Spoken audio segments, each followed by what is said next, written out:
immediately I'm worrying. Immediately. Like literally that joy that I had felt just hearing my daughter's heartbeat for the first time, it immediately was replaced by fear.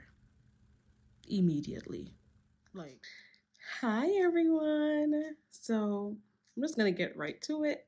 I was pregnant almost all of 2024, like literally.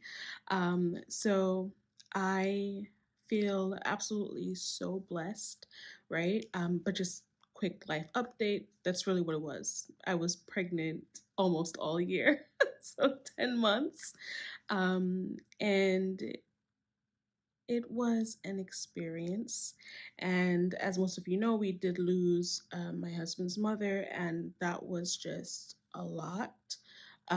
But that was what I meant when I briefly said in my Happy New Year's Eve video, right? When I said trying to accept blessings while working through grief. That's what I was referring to, right?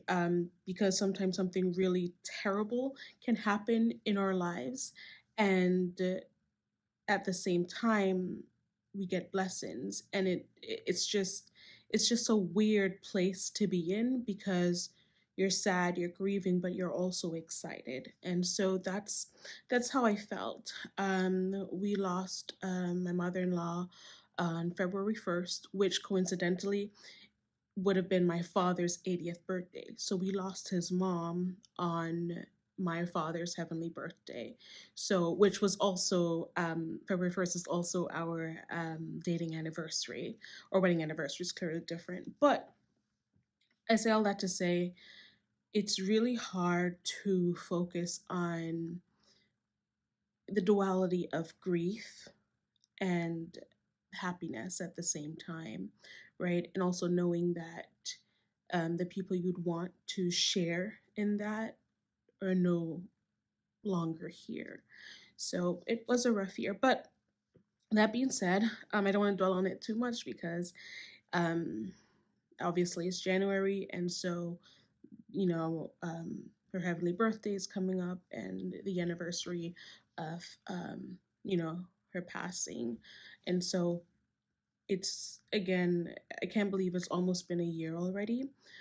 But anyway, let me just give you all, I guess, a quick synopsis, right, of what it was like being pregnant all 2024. I am incredibly grateful, and I just feel, my husband and I just feel incredibly blessed. We have a beautiful, beautiful daughter. Um, we found out that we found out we were pregnant um, at the end of January, right? And like for sure, the end of January. And then for certain, right after, I guess right after, I want to say it was, I'm gonna look and put on the screen when the official date was that I knew for sure. But you know your body, right? As a woman, like I felt it. So we got married, in 2023, and at the end of 2023, I remember it was December 27th, and we'd always said like when we were ready, you know, when we were both ready, we'd know, right? And we, you know, kind of go ahead. And I remember it was December 27th, 2023, and no, it was after Christmas. And, it was kind of like that, like that conversation, like, are we, is this the next step that we want to take, right? And I I was like, I'm definitely ready, and he was ready. This was December 27th. So it definitely, I don't think I expected it to happen like that quickly. After we like both in the affirmative said, yes, we're ready, and we're just going to let God do whatever. And whatever happens, happens. That was December 27th, and by January we're pregnant. So anyway, if y'all ever If y'all ever looked up like how long it takes, it can take healthy couples, I believe, up to a year to conceive. And so definitely didn't expect it to happen that quickly, but it did. Sorry, y'all. Look, look at my earrings, fashion earrings, y'all. But I really love them. Um, but didn't expect it to happen that fast, but it did. And I was just, I was definitely again just really excited. And but also it was a lot because you know, we were laying my mother-in-law to rest, right? Um, and so it was a lot. And even at like the wake and at the funeral and stuff like that, I was trying to be careful because I'm like, you know, we were pregnant, and we hadn't told anybody yet. And I was really sad because I'm not sure if she hopefully, you know, his mom heard us, but I was really sad because I wanted, you know, we wanted to have like a really fun way to tell his mom, my mom, etc. So we hadn't told anyone.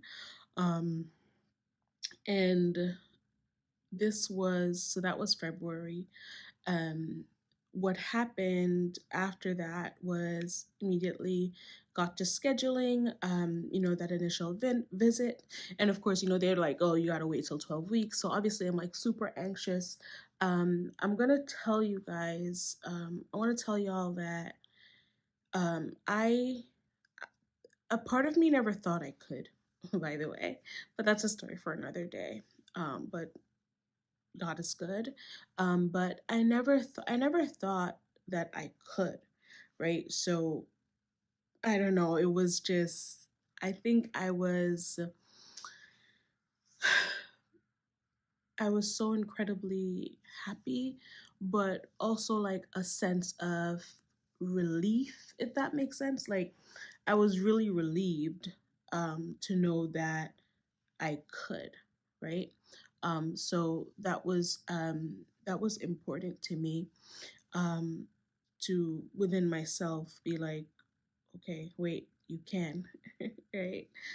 Um, so we went to the doctor at around when I was 6 weeks.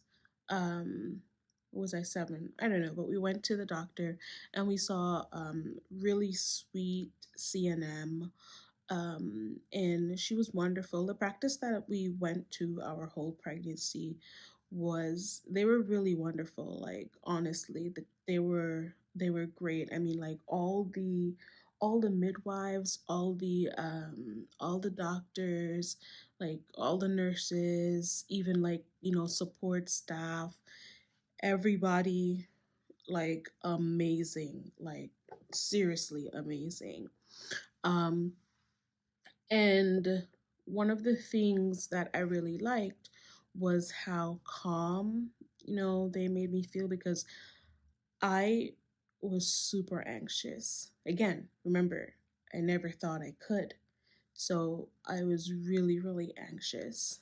Um, we went and I remember laying there and, you know, because they have to check for the heartbeat and hearing that sound. Like when you hear the heartbeat, it is, I'm sorry, I'm like tearing up only because she's in the next room right now with her dad, with my husband.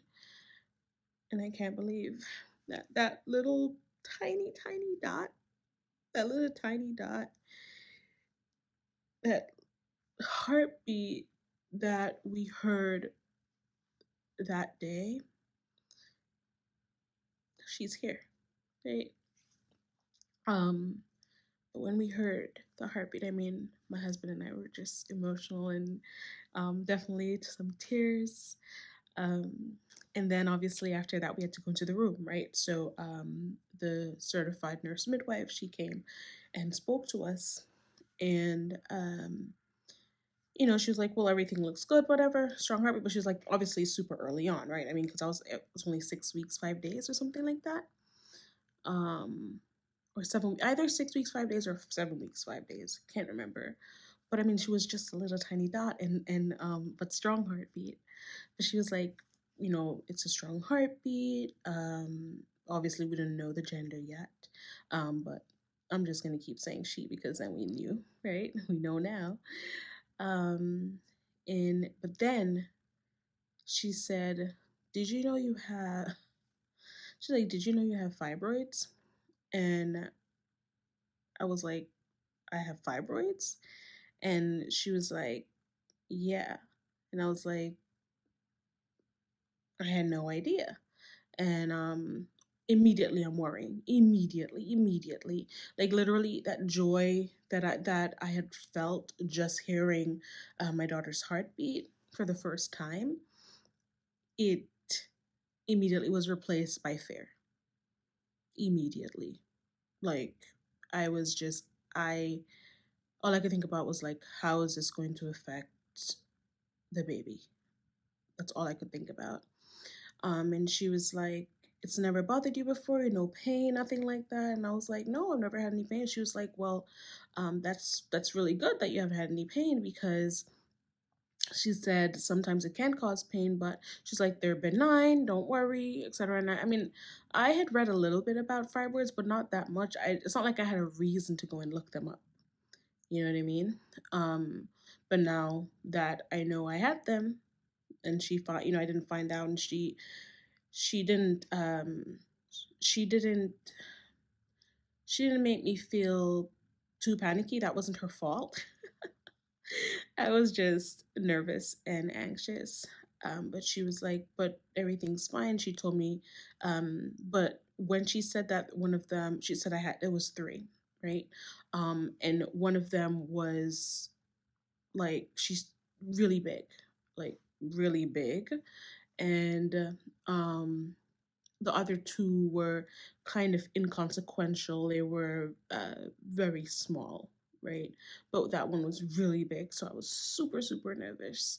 Um, and of course, my husband's like, "It's gonna be okay." He's always, trying to just calm me down. It's gonna be okay. And later on, I actually got the nickname from that certified nurse midwife, that she'd call me a nervous Nelly, and like tell my husband to like make sure she's not Googling. Because y'all, I would be at anything. I'm like, and we all know, and like deep down, I know that it's not healthy to be on Google. Like every little thing, you're like, "Oh my gosh, what happened?" But I was so nervous. That's what I would do. So she was like, "Nervous," she ended up calling me Nervous Nelly, because I was so anxious all the time, and be looking up stuff like, "Oh my God, chances of this, chances of that." But anyway, she told me that one was really huge. So I wasn't worried about the other two because she said it was really small. But the really huge one, I believe by then it was like 10 by 10 or something like that. Not not inches, y'all. Centimeters. But anyway, I believe by right then and there, it was 10 by 10. Um, and I was like, "Oh my gosh." Like when I actually, you know, looked, I'm like, "Oh, like that." Just if you have a ruler or anything right now, just look what 10 by, like, it might seem like it's not a lot, but imagine that, like, inside you. Just take a look at that. And mine was 10 centimeters. It grew, but yeah. Inside you, right? It's not fun. So she told me that mine was on the right side, but it was outside of the uterus wall, right? It was outside of the uterine wall. So she said she wasn't worried because it wasn't inside. So the chances of it blocking would be pretty small, right? If it blocking the vaginal canal, would be pretty small. So that made me feel a little bit better, but obviously it's a lot to take in because you get really great news and then you get really bad news. At least in my eyes, it was really bad news. But she was like, they're super common, especially for women in their childbearing years, etc. But I did do a lot of research and seeing, like, what feeds it, right? And she was like, when you're pregnant, it does feed it more with hormones and all this. And I even looked up, like, what I can eat. I was looking up so many things, like what I can eat to shrink them naturally, get rid of them, different. And then I did learn, though, that there's nothing, that they don't do anything while you're pregnant. With the fibroids, they're not going to do anything, right? Because that's a risk to you, to the baby, etc. And if it's not life threatening, they're just not going to do anything. It's not recommended they do anything while you're pregnant and you have the fibroids. So that was one thing. And so I'm like, oh my god, I guess I'm just gonna have to deal with it the entire pregnancy. So you already know, you listen, you already know I was on Google like every single day. Can fibroids do this? Can fibroids cause this? What can happen? Can fibroids inhibit the growth of the baby? Like, I mean, I was going crazy Googling and trying to learn as much as I could. Um, and don't be like me. That's all I'll say. But hormones, pregnancy, all that. Um, but eventually I did kind of just try to look on the bright side, as long as the baby was okay. And we kept going back. Each time we went back for a doctor's visits, you know, baby girl was doing well. She was fine. And the fibroid wasn't causing me any problems. It wasn't causing me any pain.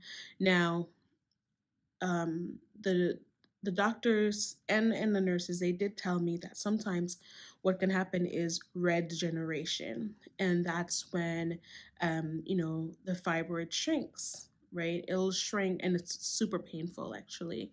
It'll shrink during the pregnancy as the baby grows. I guess something to do with blood flow to it, diminishing or whatever. But it can sometimes shrink, so they do grow a lot in the beginning, is what they were telling me. But sometimes it can also undergo red degeneration, where it shrinks, and it's real during pregnancy, and it's really, really painful. So I did make sure I was paying extra attention to my body and how I felt, just in case I started feeling any intense pain. And that way I would know what it was. That way I wouldn't panic and think that way I wouldn't panic and think it's a baby. That way I would know, like, oh, it's the red degeneration of the really huge fibroid. So they did warn me about that, and like what to do if it happens. I used to come on YouTube. I used to go on YouTube, just like listen to other people's stories. And I was reading research articles.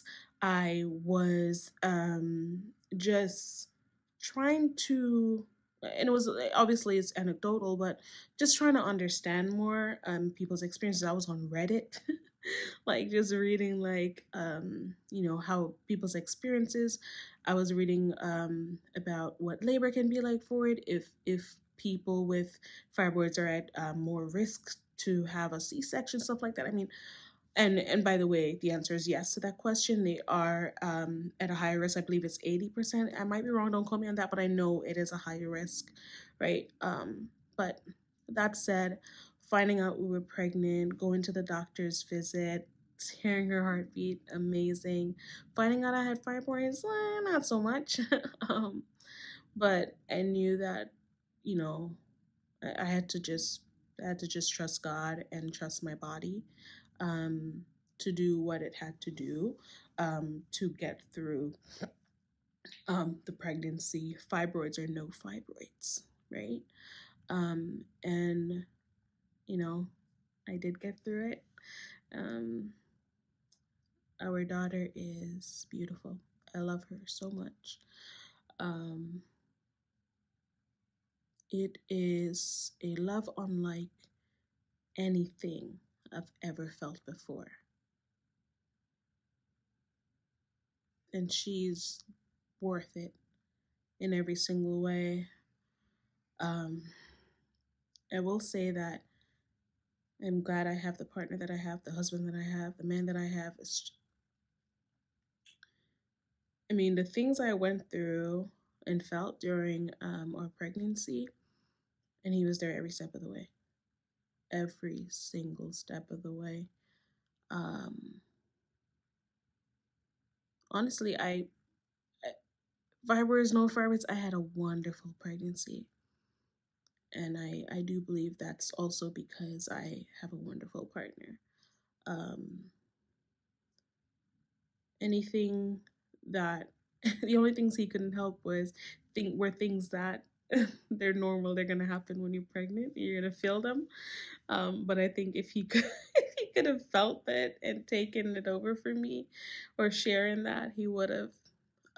So grateful to God for that.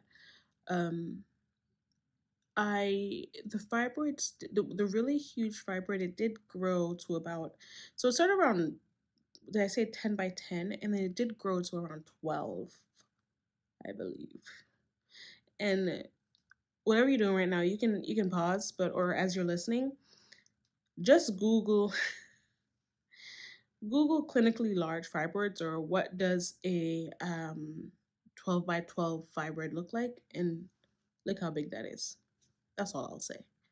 Um, so it's hormones and a bunch of other things, and obviously, food we eat, things like that, but they're super common, um, and much more common in people who look like me. So, which again is also something I learned. I learned so much that I didn't know. I had no idea. Like, it was, I mean, the things I didn't know and still don't know really, but the things I didn't know before becoming pregnant are astronomical. And obviously, there's no way all of us can know everything, but you learn so much um, when you do become pregnant, right?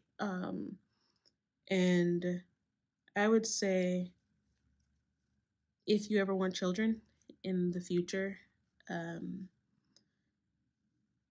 there's a lot to learn always, right? And I believe in lifelong learning. Obviously, I'm an educator, but the human body and the way it's designed is incredible. I remember having so much more appreciation for my mom, for all moms, for mothers everywhere. Like, any person who has been pregnant, whether for the full duration or some duration or anything, I I remember having like just this I get it now moment. I get it now. Right? And thank you to my mom. Thank you. She said I was 9 pounds. So some things she was telling me, I got so scared. I'll tell you a little bit more. It's too much to fit into this, and I have stuff to do. But so I'll talk about another time. But I was born at I was born at home, and my mom said I was 9 pounds. Um, and the things that and the videos that I've watched as well. Um, I used to watch this video in preparation, right, for labor and delivery and all that. But I used to watch this videos by can't remember what it's called, the channel. I can't remember what it's called, but that video used to bring me so much peace because all the others brought me terror. Okay, but there's this one video, the way, and it's I can't remember what country in Africa she's from, but it's a nurse, and you can actually watch how she delivers the baby. And I mean, it's like everything's full on display, and it's done in such a peaceful way. Like, it's really amazing. Seriously. Um, and that video used to calm me because before that, I was watching videos that gave me nightmares. Oh my gosh. But you can really never know how things are going to go for you because everybody's so different and every body is different, right? But you know your body, but you never know what it's going to do when it does what it does to bring your child into this world, right? You really never know. Um, but we that's I remember when we did find out, um, Joshua cried. I cried as well. And again, that those emotions when you know that the people who are supposed to be here to experience it with us are not all going to be here, right? I don't have my father. He passed away in 2015, and my husband just lost his mother right almost a year ago now. So, but they live on through us, in us, and God is still great. And it's just been an absolute blessing. I sometimes with my daughter is just I'll just look at her and I'm filled with intense gratitude, intense love, intense admiration. And sometimes I'm lost for words. And actually I think I think she's up, so I've got to go because it's her world and she comes first. But I'm going to tell y'all about um, my labor and delivery story. But I just wanted to come on here and say if you do have fibroids, if you are trying to get pregnant, if you're pregnant right now with fibroids, even if you have really large ones, don't panic. It's really all about location, about your care team, about it's really about how you approach it, right? Don't be like me. Don't be nervous all the time, anxious. That went away eventually, but I think it's a normal initial reaction because we want the best for ourselves, for our child, etc. Um, but just trust in make sure you have a care team that you trust, and they're gonna monitor it, and they're gonna monitor it throughout, and the growth, everything like that. If you have any pain, but the really great thing, one pro, one pro of having had fibroids while pregnant is that I had more appointments and I got to see her more often. So I'll leave on that note. Thank you so much for listening and talk soon. Mwah.